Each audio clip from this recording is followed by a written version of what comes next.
Topic 4. Modern theories in the study of international relations, neorealism, neoliberalism, neo-Marxism. The purpose of the seminar, to examine the main concepts of neorealism and neoliberalism, as well as the discussions between them, to analyze the main theses of the neo-Marxist paradigm, to introduce students to such modern theories as transnationalism and postmodernism. The main provisions of the 1. The analysis of traditions, canonical, paradigms and theoretical discussions in international political science proves that each of them has its own strengths and weaknesses, each reflects certain aspects of reality and finds one or another manifestation in the practice of international relations. The controversy between them contributes to their mutual enrichment and, consequently, to the enrichment of the science of international relations in general.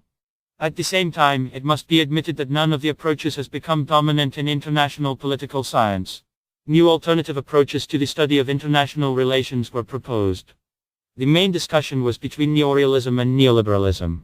Along with them, neo-Marxism deepens and clarifies its provisions. 2.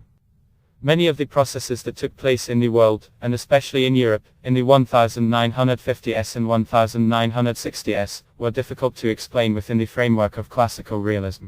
First of all, we are talking about the development of trade, cooperation and integration processes.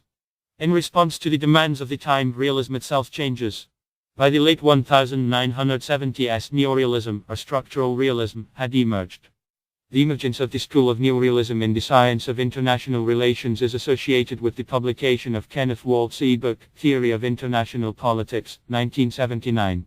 Within the framework of neorealism, the following also work famous researchers like Robert Gilpin, Joseph Grieco, John Neorealism retained many of the provisions of classical realism, primarily the consideration of the state as a key element in the construction of international relations. Remaining the main and independent units, or molecules, of the analysis of international relations, states began to be considered by neorealists not only by themselves, but also taking into account the structures that they form, including unions and intergovernmental organizations, hence the other name of this direction, structural realism.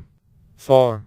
The category of strength has also remained key in the neorealist approach, but it has come to include more than just military superiority. States act in the international arena, according to neorealists, depending on their power. At the same time, the concept of balance of power is preserved, which, in their opinion, allows to keep participants from using force in international relations. There is a simple balance of forces, known as a bipolar system, and a complex balance of forces involving several power centers, multipolar or multipolar system. 5.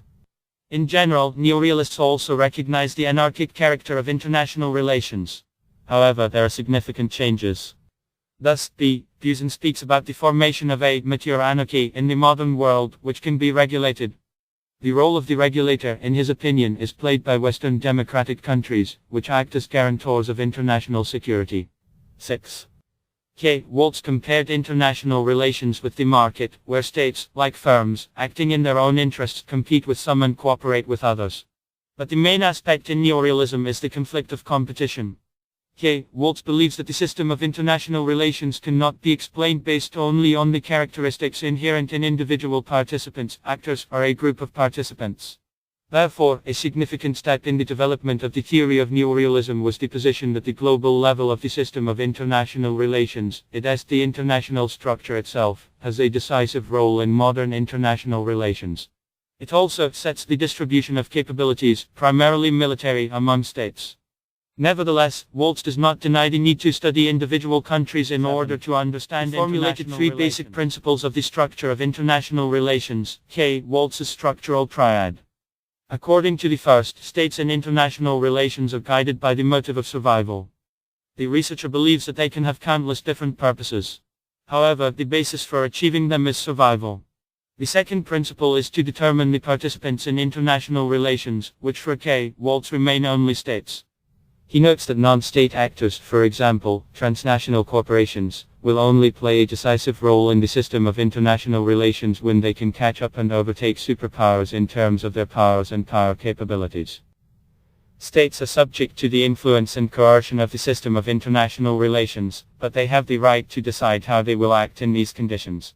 The third principle of Waltz is that states are not homogeneous but have different capabilities or potential. They are trying to increase it, which can and does lead to a change in the structure of international relations. Waltz paid much attention to the analysis of the balance of power, considering it as one of the main concepts in the theory of international relations.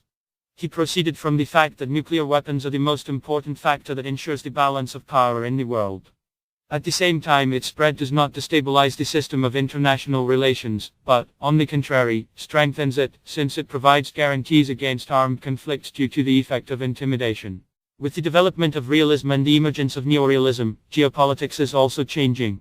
The geopolitical analysis includes not only a single state, but also groups of states, as well as economic, informational and other factors. So, after the end of the Cold War, within the framework of geopolitics, there were discussions about the role of the United States as a world leader in terms of geographical location, military and economic power. After the end of the Cold War, during which realists and neorealists dominated the theoretical field of international relations, the era of the liberal school is once again beginning. This trend, like realism, is being transformed into neoliberalism, taking into account the new realities. Its well-known theorists, Robert Cohen and Joseph Nye, have written that there are many connections and relationships between countries in which force or power is an ineffective or insignificant tool for policy implementation. Therefore, the factor of armed power is not as significant as neorealists believe. The influence of the armed forces on other participants in international communication, neoliberals believe, is becoming too expensive, both literally and figuratively. More effective means of influence are economic and legal levers. In this regard, neoliberals emphasize the relationship between politics and economics, as well as the reduction of such a factor as military force in world politics at the end of the century. 10. States in the neoliberal approach, although viewed as the main participants, actors, on the world stage, are far from being the only ones. It is noted that along with them in the modern world there are intergovernmental organizations, universal, union, regional, OSCE, specializing in areas of activity in trade, for example, the General Agreement on Trade and Tariffs, GATT, which was later transformed into the World Trade Organization, WTO. In addition, there are non-governmental organizations, primarily international, human rights, environmental, feminist, etc., that do not belong to the state and are not focused on making a profit. Transnational corporations, CNEs, and domestic regions of various countries are also active participants in international cooperation. Since neoliberals pay special attention to the multiplicity of participants in modern world processes, this theoretical direction has another name, pluralism. According to neoliberals, the active involvement of new, non-traditional, actors in international relations has many consequences. States share part of their power, transferring it to other participants. At the same time, they can also acquire new functions, for example, related to the coordination of efforts on the world stage. The line between foreign and domestic policy is blurred. 11. The world is neoliberalism has many forms and trends, which, on the one hand, largely overlap, on the other, sometimes considered as independent theoretical schools. Among them is the theory of complex interdependence, proposed by American researchers R. Cohen and J. R. Cohen. Hiram. According to it, there are many channels of communication in the world on the basis of which politics is built, including informal relations between foreign policy elites, relations between government and non-government structures, etc. Moreover, intrastate structures are called separately, for example, intrapolitical regions, cities, etc. The violation of certain ties and relations entails a whole chain of consequences on the principle of the domino effect for almost all participants in international interaction. Researchers analyze the extent to which states, when developing national security concepts, take into account interdependence, by what methods it is strengthened. 12.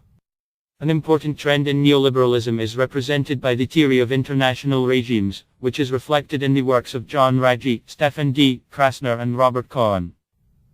International regimes are understood as principles, norms, rules and decision-making procedures in respect of which the expectations of the participants of the world community in a particular area of international relations and world politics, for example, in the field of tariffs and trade, financial policy, space use, coincide.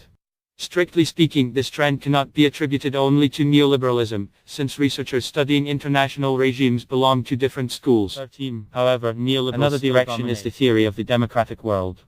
It is being developed by authors such as Michael W. Toole, Bruce Russett. They draw attention to the fact that modern liberal democratic states, due to common political principles, are not inclined to go to war with each other to achieve their goals and choose peaceful means to resolve contradictions.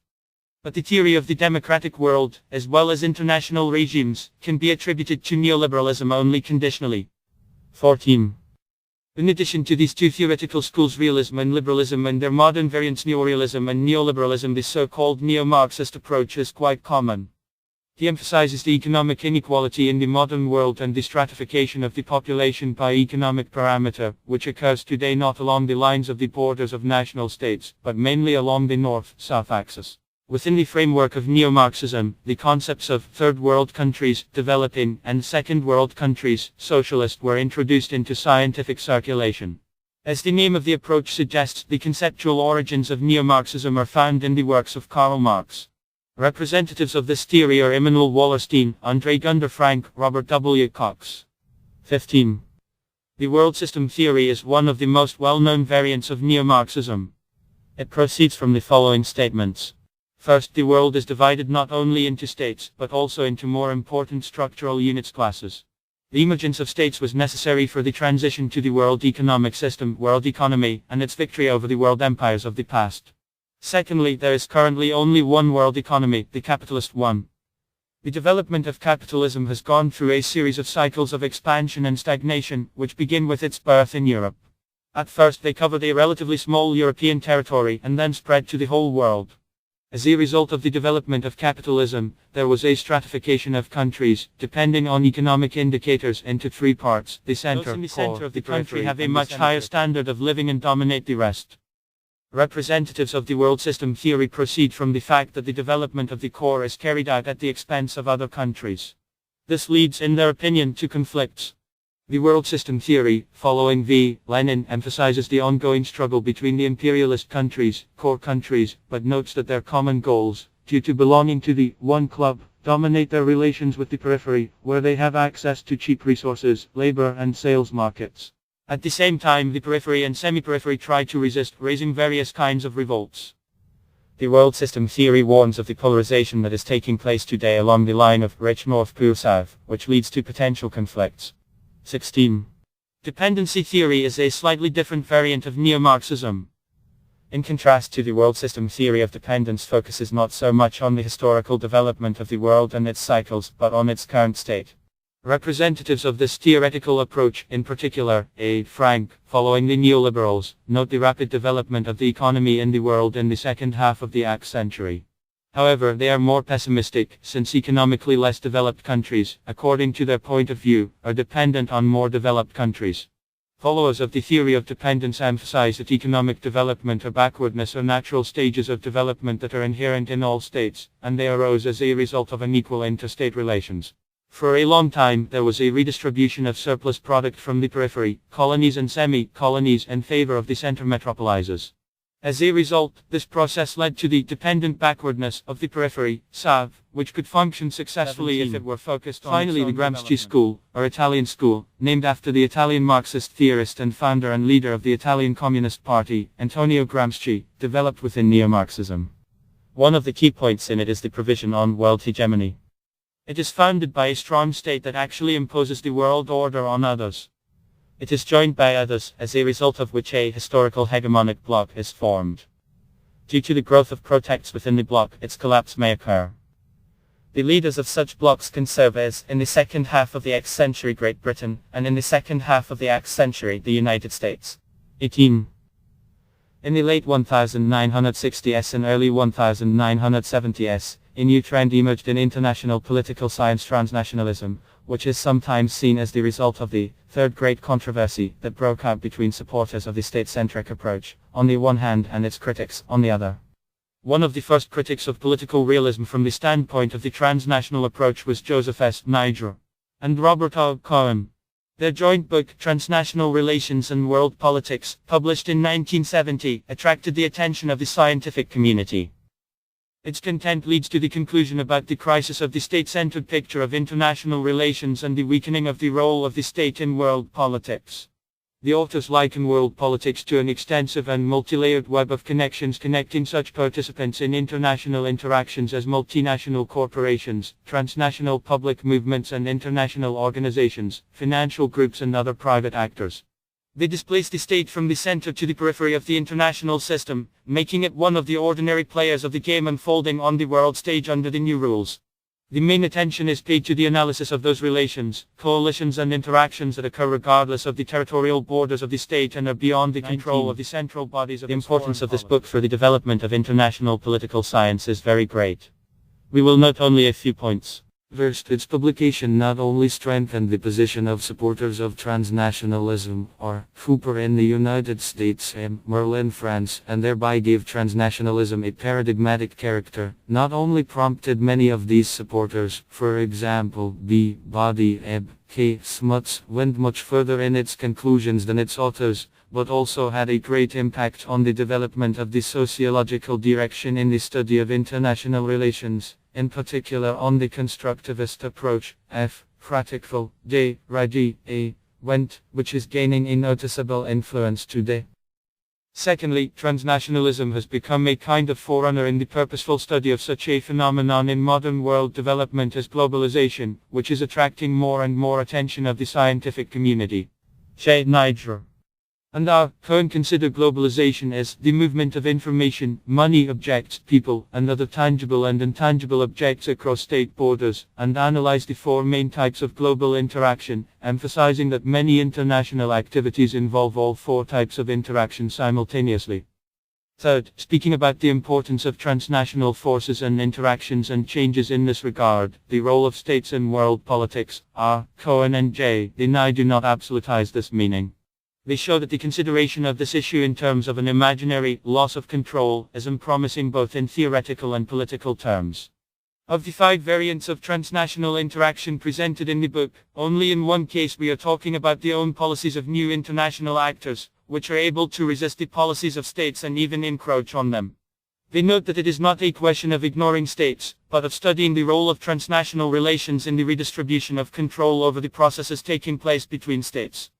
On the one hand, globalization requires political will on the part of governments to limit the encroachment of international economic integration on national economic policies. On the other hand, an attempt to isolate themselves from global processes would be no less dangerous for them, because governments that are more involved in the transnational network will benefit to the detriment of those who remain on the periphery of this network. By the way, this topic was continued and strengthened by them in another study. They emphasize that with all the changes taking place today in the structure of participants in international relations, their main actors continue to be states that will play a leading role in the analysis of international relations. Postmodernism is based on the philosophical works of such French post-structuralists as M. Foucault, J. Derrida, J. Lacan, J. Lacan, Watt, Stable, Watt, J. Baudrillard, etc. Adherents of postmodernism in international political science R. Ashley, J. Verderi, and M. Shapiro, R. Wopler, etc. insist that rationalism is not the best approach to understanding international relations, because they are full of uncertainty, depend not only on objective processes, but also on the preferences of a variety of people with their inherent values, ideas, prejudices, etc. From the point of view of postmodernists, international relations are not only the result and process of political and other actions. At the same time, they are the product of our knowledge, its inherent research tools, the language used, and depend on the interpretation of the relevant texts. As a result, they do not exist as some independent objects apart from the collective subject that perceives and creates them. 21. The main reproach that postmodernism raises against all paradigms is that they neglect the relationship between language, cognition, and power. At the same time, any desire for conceptualization, attempts to create a categorical apparatus, definitions of concepts are questioned and criticized as a return to rationalism. Challenging the most fundamental foundations of knowledge concerning the origin and content of the concepts of knowledge, truth, meaning, etc. Speaking with a sharp criticism of foundationalism, postmodernism attracted to the idea of genealogy, deconstruction of texts, analysis of discourse, semantics. The content of the term genealogy, derived from F. Nietzsche, is understood by postmodernists as the doctrine of the origins of the formation of discourse. Take such a discourse as norms. According to postmodernists, the usual arguments about the role of norms in international relations are in terms of negative logic. In its framework, if realism and liberalism are not suitable for discussing such a phenomenon as the different behavior of new independent states after the collapse of the USSR, on the contrary, the same behavior of states in different circumstances, then it is necessary to find something else, for example, the dominant norms that can explain such differences and coincidences. In addition, if realism is not able to explain why chemical weapons were not used in the Second World War, although the logic of the confrontation of interests and forces quite allowed it, then within the framework of negative logic, the interpretation can be found in the fact that by this period in international relations already existed certain norms that did not allow such conduct, the use of chemical weapons prohibited by interstate conventions. However, from the point of view of genealogists, both explanations are insufficient. It is not enough to point out the norms as such, it is important to trace where they came from and how they were formed. What are the reasons for their stability, which may be rooted in the peculiarities of language, culture, history, etc., and whether they are able to change. The same is said about identity. Neorealists do not deny its role in international interactions.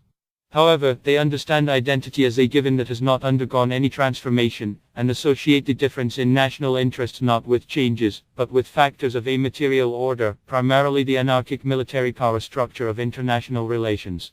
Postmodernists believe that both identities and interests are intersubjective, dependent on the interaction of actors and on the structures of the international system. 23. Postmodernism is based on the analysis of the problems of the language and discourse of international relations, as well as the origins and foundations of our interpretations of the world around us. Theories, concepts and ideas are expressed through appropriate texts. The latter, from the point of view of postmodernism, do not bring us closer to understanding or explaining the real world, but, on the contrary, mislead us. Therefore, we should not so much use texts in trying to explore the world, but rather explore the interpretations of the world that these texts are. Then we can understand the historical, cultural, and linguistic realities that underlie the world constructed in them. In this regard, such concepts as state, national interest, sovereignty, territoriality are, according to postmodernists, nothing more than a kind of methods of research of interpretation include the deconstruction of the text, which was proposed by Derrida. The American international scholar R. Ashley used it to analyze the work of one of the founders of realism, K. Waltz, Man, State and War, a theoretical analysis. R. Ashley notes that in the interpretation of K. Waltz the concept of man is strongly opposed to the concept of war. Man by C. Waltz is a well-defined rational identity. War is both the war itself and the space of international relations as a whole. It is a random area of history that escapes the controlling influence of human reasoned reasoning and is therefore known as dangerous, violent and anarchic. Thus R. Ashley shows that the basis of the approach to Walt's semantic opposition, man/war, in which the term man is given a clear priority over the term war. In addition, the category of war is secondary, while the category of man is primary. Man is seen as a defining and inherently present rational identity. War, on the other hand, is known only in terms of the lack of this rational identity id est, as a completely different domain that must be subordinated to the main term of reasoning man. The construction of the text by K. Waltz leads R. Ashley to the conclusion that in the work analyzed by him, the rationality of Western man reaches its priority status by contrasting it with chaos, which is war. In other words, to assert its superiority, human rationality needs chaos. 25. Postmodernists are often committed to the invention of difficult-to-explain neologisms, the demonstrative rejection of all accumulated knowledge, agnosticism, relativism, the absolutization of the world-constructing role of language, etc. Moreover, representatives of this heterogeneous trend do not seek to draw any complete picture of international relations, so it is difficult to give a single definition that unites all its variants.